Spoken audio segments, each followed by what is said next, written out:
ഇപ്പോൾ പുറത്തുവരുന്ന വാർത്തകൾ പ്രകാരം നെയ്യാറ്റിൻകരയിൽ വസ്തു തർക്കത്തിനിടയിൽ വയോധികനെ കുത്തേറ്റു.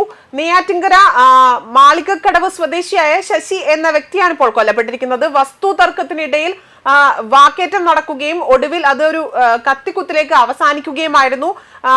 ഇയാളെ ഉടൻ തന്നെ നെയ്യാറ്റിൻകര മെഡിക്കൽ കോളേജിൽ എത്തിച്ചെങ്കിൽ പോലും ജീവൻ രക്ഷിക്കാൻ സാധിച്ചില്ല.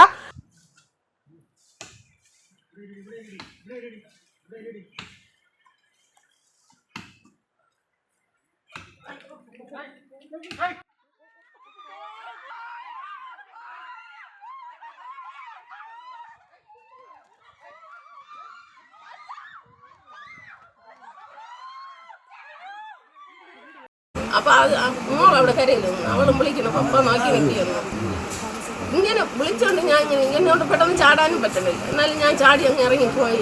ഉടനെ തന്നെ ഞാൻ ഇങ്ങനെ മടി അതിനെ കുത്തു കഴിഞ്ഞ് ആളങ്ങ് വീണ്. പിന്നെ ഒന്നും കണ്ണു തുറക്കെ പിന്നെ സംസാരിക്കുമ്പോൾ ഏകദേശം 70 വയസ്സുള്ള വയോധികനെയാണ് ഇപ്പോൾ അയൽവാസി കുത്തി പരിക്കേൽപ്പിച്ചിരിക്കുന്നതും. മരണപ്പെട്ട ശശിയുടെ സമീപത്തെ വസ്തു ഉടമയായ സുനിൽ ജോസ് എന്ന വ്യക്തിയാണ് ശശിയെ കുത്തി പരിക്കേൽപ്പിച്ചിരിക്കുന്നതും. പൂവ് നിന്നാ വിളയിൽ സമീപവാസികളെല്ലാം തന്നെ നിരന്തരമായി വസ്തു തർക്കത്തിൽ ഏർപ്പെട്ടിരുന്നു എന്നാണ് ലഭ്യമാകുന്ന വിവരവും. തുടർന്ന് ഈ ജോൺ എന്ന് പറയുന്ന വ്യക്തി ഈ വസ്തു ഉടമ നെയ്യാറ്റിൻകര താലൂക്ക് സർവേയർ ഓഫീസിൽ ഒരു അപേക്ഷ സമർപ്പിക്കുകയായിരുന്നു. പിന്നീട് വസ്തു അളന്ന് തിട്ടപ്പെടുത്തുവാൻ വേണ്ടി ഒരു അപേക്ഷകൻ ഒരു അപേക്ഷ നൽകിയത് പ്രകാരം എത്തിയ സർവേയർ പിന്നീട് ഈ വസ്തു അളന്ന് കല്ലിടുന്നതിനിടയിലാണ് വസ്തു ഉടമകൾ തമ്മിൽ വാക്കേറ്റമുണ്ടാവുകയും ഒടുവിൽ അതൊരു കയ്യാങ്കളിയിലേക്ക് കലാശിക്കുകയും ചെയ്തത്.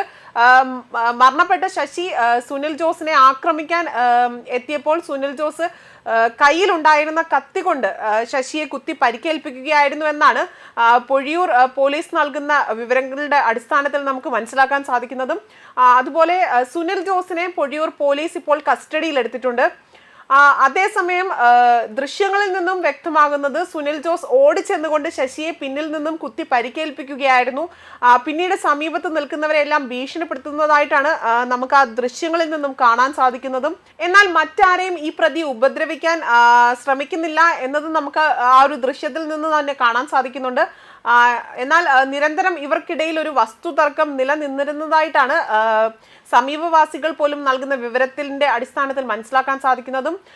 അതുപോലെ തന്നെ ഈ ഒരു വസ്തു അളന്ന് തിട്ടപ്പെടുത്താൻ വേണ്ടി അപേക്ഷ നൽകിയത് പ്രകാരം ഒരു സർവേയർ ആ ഒരു വസ്തു അളന്ന് തിട്ടപ്പെടുത്താൻ വേണ്ടി അവിടേക്ക് എത്തുകയും അത് തിട്ടപ്പെടുത്തുന്നതിനിടയിലായിരുന്നു ഈ പ്രതി ശശിയെ കയ്യിൽ കരുതിയിരുന്ന ഒരു കത്തി കൊണ്ട് പിന്നിൽ നിന്ന് കുത്തുന്നതും. ഈ സമയം പ്രദേശവാസികൾ എല്ലാവരും തന്നെ ആ സ്ഥലത്ത് ഉണ്ടായിരുന്നു.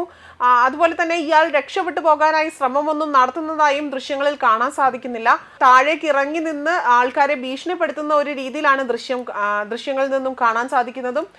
അതുപോലെ പോലീസ് നൽകിയ വിവരത്തിന്റെ അടിസ്ഥാനത്തിൽ ശശി സുനിൽ ജോസിനെ ആക്രമിക്കാൻ എത്തിയപ്പോൾ സുനിൽ കയ്യിലുണ്ടായിരുന്ന കത്തി കൊണ്ട് കുത്തി പരിക്കേൽപ്പിച്ചു എന്നതാണ്. എന്നാൽ ദൃശ്യങ്ങളിൽ ഇയാൾ ആദ്യം തന്നെ ഒരു തറയിൽ ഇരുന്നു കൊണ്ട് എന്തൊക്കെയോ സംസാരിക്കുകയും പിന്നീട് ഓടി വന്ന് ഈ ശശി എന്ന് പറയുന്ന വ്യക്തിയെ പിന്നിൽ നിന്നും കുത്തി പരിക്കേൽപ്പിച്ച് താഴെ ഇടുകയായിരുന്നു ഉണ്ടായതും. ന്യൂസ് ഡെസ്ക് കർമ്മ ന്യൂസ്.